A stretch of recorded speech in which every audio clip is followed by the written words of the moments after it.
Hi, I'm Tony and welcome to my new channel, Watch Time LA.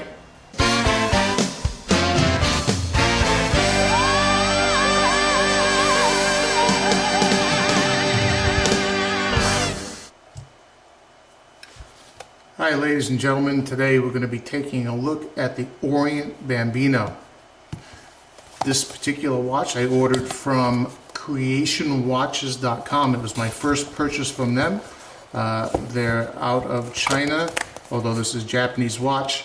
I got the watch in 4 days. One of those days was because the post office wouldn't deliver it because it required a signature. I think it was DHL shipping actually, but 3 days from China is quite remarkable. I'm in California and I was quite surprised at how fast it came. Let me open this thing up and show you what we got. I'm not big on the whole unboxing thing, but I just wanted to show this particular box is a super no frills. It's just a cardboard box with a very cheap cardboard cover. In fact, I tried putting this back here a couple of times and it just kind of pops open like this and there was something sticking out of it. But anyway, super no frills box, cardboard. There's some sort of soft paper in here that they've poorly printed Orient on there, and the crown, it's very poor quality. It's actually imprinted, it's indented, but it's very poor. In any case, watch comes with the tag, which I've already taken off, and the part number, in case you are interested in that.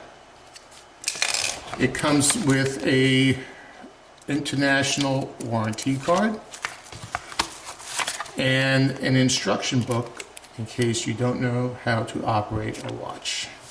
So there's that. And it came in this simple cellophane plastic with this kind of cheesy pillow here. It feels like paper, but I think it's some sort of material. Anyway, no big deal. Don't really care about the box. But I can tell you when I open the box, as someone who loves antique and vintage looking stuff, I think this thing was absolutely stunning. Really is remarkably done. I would say if you open this box, other than its size, if you open this box 30 or 40 years ago from one of the higher end watch companies, this is about what you'd expect to see. The cream colored dial on this thing just adds to it. The band is kind of like a dark brown, very dark chocolate brown, almost burgundy looking in the light in some cases. It comes with a signed clasp. It feels like it's stainless. Very beefy band.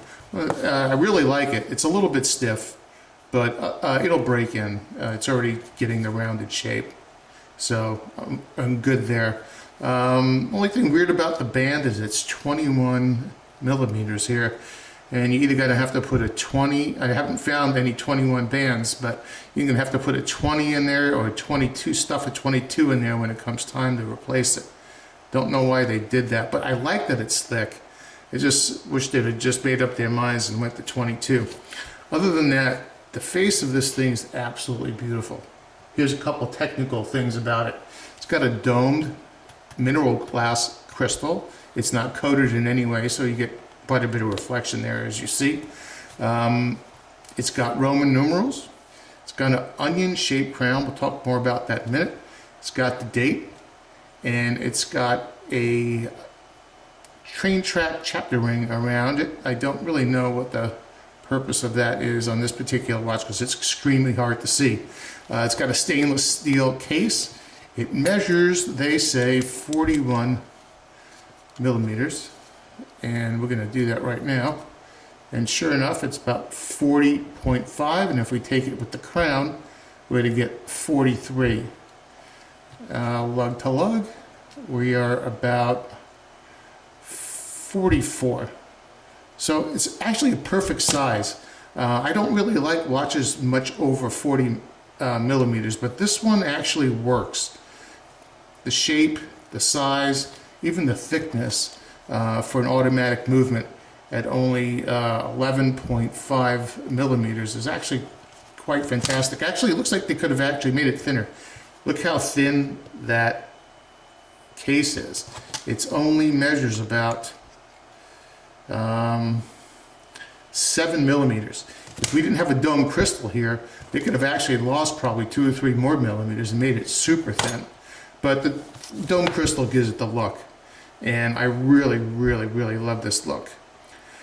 About the crown. The crown looks vintage. It has this, they call it an onion crown, but it has a huge taper coming off the watch and also coming off. By the way, the crown is not signed, which I thought was kind of weird for this watch.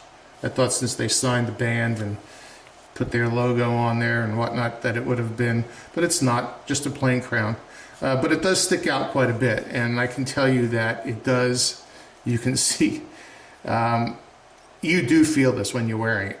The crown definitely does do one of those. But you know, it's not too bad. It's worth it because of how nice it looks. The watch feels substantial. You can feel that it's definitely stainless steel. It's got a screw down back stainless steel. It's rated at 100 meters. I don't know who would dive into a pool or the ocean with this watch. Make no sense, but you can certainly wash your hands with it and wipe it off, no big deal. But it's a very well done watch. It's got a movement, beats about 5 times per second, and it's fairly fluid, the second hand. I like it. What I don't like much is the date. I'm going to throw some other light on here so you can see that, maybe not too much light. Anyway, let's look at that again. That date window is so deep inside there between the thickness of the crystal and the raised dome dial, which is a cream color, beautiful dial, by the way. It's very hard to see the date. It's way down in there. You can see it's in the shadow. But other than that, I absolutely love this watch. Goes pretty much with anything you could wear, a business suit, even casual. And you'll notice that although it says it has blue hands, and you can see that it's kind of like a gunmetal blue, and it only turns blue when you get it in just the right light. And unfortunately, when you get it in just the right light, there's so much glare you can't see the dial. So it's kind of weird. If you look at the watch straight on in almost any kind of light, right now we're looking under some very bright LED lighting, and it's not blue until we get just the right angle. But anyway, this watch is really nice. We're going to see some close-ups in a minute about the quality, and you're going to see that this retail price, 300 and change, is the retail price. Got it for $1.25 on Creation Watches. In fact, it was the only place I could find this thing. So that's why I bought it there. Couldn't find it anywhere else. And then ultimately, later on, I found it on Amazon. They were asking for Prime, they want $300, which is the retail price. Now, I want to show you this other Orient watch that I have. I only have 2. But this thing will be a subject of another review. This thing is actually really super well made. I was really surprised. This was my first foray into Orient, and I was just checking it out, and I just can't believe the quality of this one either. At $100, we'll talk about that later. The reason I brought this in, actually, is to show you the differences.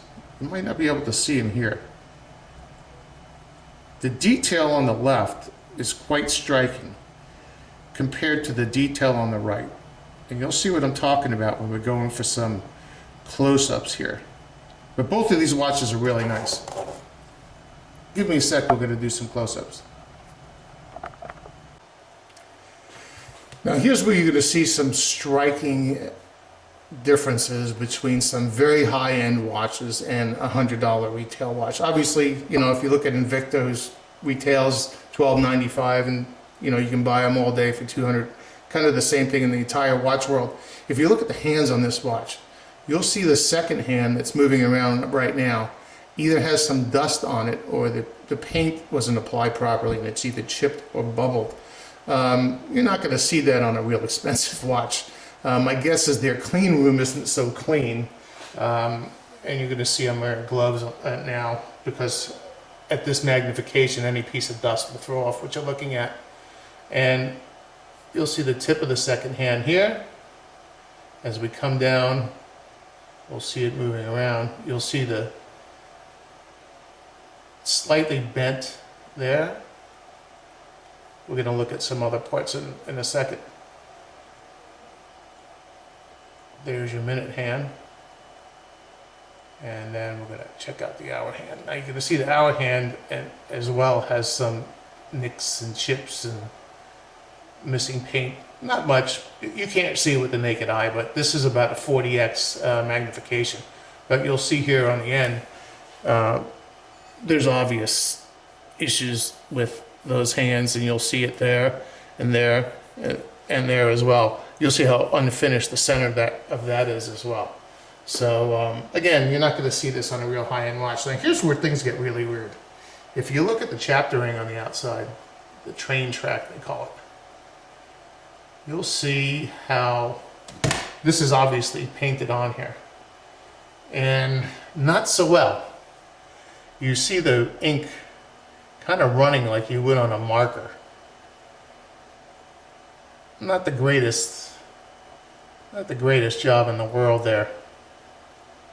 You see the numbers, some of them are kind of faded looking, there's some ink missing. Here's a good area right here, and you see just from one area to another, you'll see some considerable bleeding here on the ink. It gets pretty bad in other areas as well. And then when we look at the indices, you'll notice that these are not applied. I thought they were at first, but you see how they're raised. And if you also look inside there at the date, 28 doesn't seem too bad, but I was looking at 3 earlier, and there's so much bleed, it's really poorly applied. This 28 actually is better than some of the other numbers that I saw earlier. But again, you'll see the dust or dirt that was inside the watch when it was put together. I have not taken this watch apart. Again, you'll see the indices, some of them, let's move this here. Here you'll see some of the indices where they look like they've got smudges or fingerprints on them. A scratch on one here, scratched, the chrome part scratched off here. It looks like these are been stamped from the back, and then this chrome plating somehow was applied. I don't know quite how they do that. And now we're going to look at the Orient logo itself, and you're going to see again that it's been inked on the Orient words Orient and automatic. And this has obviously been applied. I don't think that they could stamp that, but it's been applied and the red has been painted underneath or around it, not quite sure. And then we'll look at the bottom text. There's your Japan movement, and I believe that's the movement number, I'm not quite sure. And water resistant. So anyway, it's not terrible, but it's not great either. I try and get that as focused as I can, but that's about it. So then we're going to look at the actual crown now, and you'll see this is quite a big crown.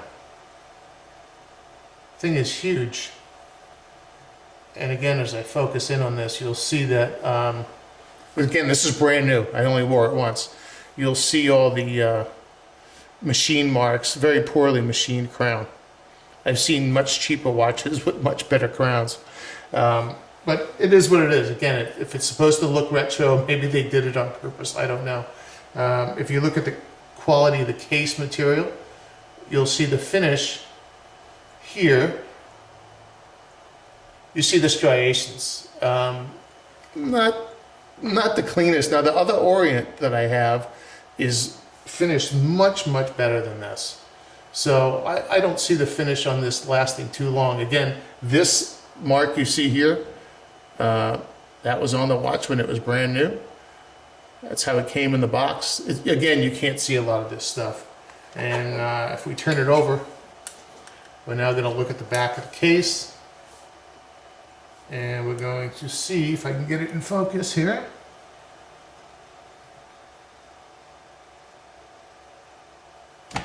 Here we go. We're going to see the etchings. Let's see, it's kind of like, not the best, but not terrible. Just etched in there. You see those striations there as well. Not a lot of attention to detail on this guy, especially in the finishing. But if they set out to make a aged looking watch, they did a great job at that. And I'm just going to do a couple of close-ups here. See as far as we can go. Get some good video here all the way around. You're going to see those blue hands come in when I angle it. See the watch crown. You'll see the Orient. Sorry about the smudges. Should have worn the gloves at this point. Very clean look. Very retro. Kind of like looking at an old Pontiac Firebird 68, 69 brought back to life. Great, great, great look.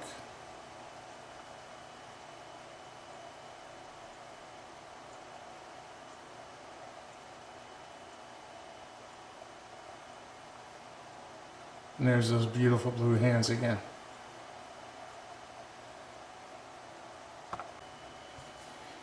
And the Orient Bambino 2. This is version 2, which means it's windable.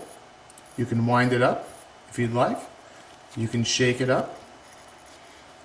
And it's hackable. So you'll see our second hand stop. The original version was neither windable nor hackable. The version 2 does both of those things, and it does them both very well. And one thing I have to tell you about this watch, it says it has a 40-hour reserve, but I have not worn this for 48 hours after a full day of wearing, and it was still ticking. I don't know how far it will go, but I was very impressed with the 48-hour reserve. So we're back at our watch now. One thing about the gloves, I saw a lot of reviewers using gloves, and I'm like, what's with the gloves? Really? Do we really need gloves?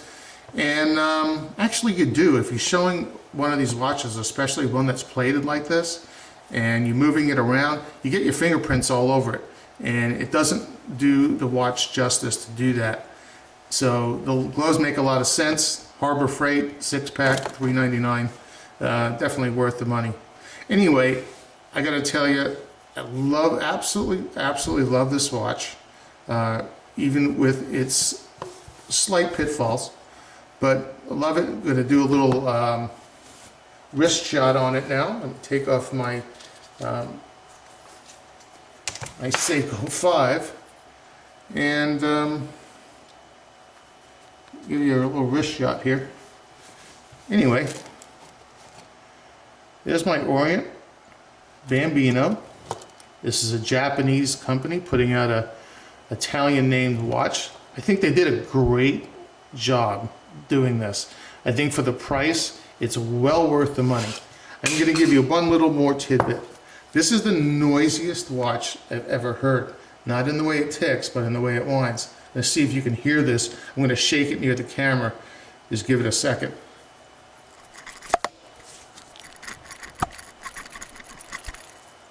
Now, I'm not sure if you heard that, but the movement in there, or the rotor in there, is extremely loud.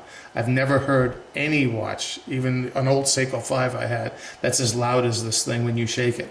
But other than that, I'm not trying to put this thing down again. I love this watch. I highly recommend it for a dress watch, casual watch. It's beautiful, gets a lot of compliments, and if this thing wasn't 41 millimeters, you would think it was right out of the 50s or 60s. And it's right up there with your Seamasters and DeVilles. Of course, not in quality and not in price, but certainly at first look, you wouldn't know. Anyway, I hope you enjoyed the review. I hope you enjoyed the macro shots and the micro shots, and we'll see you next time.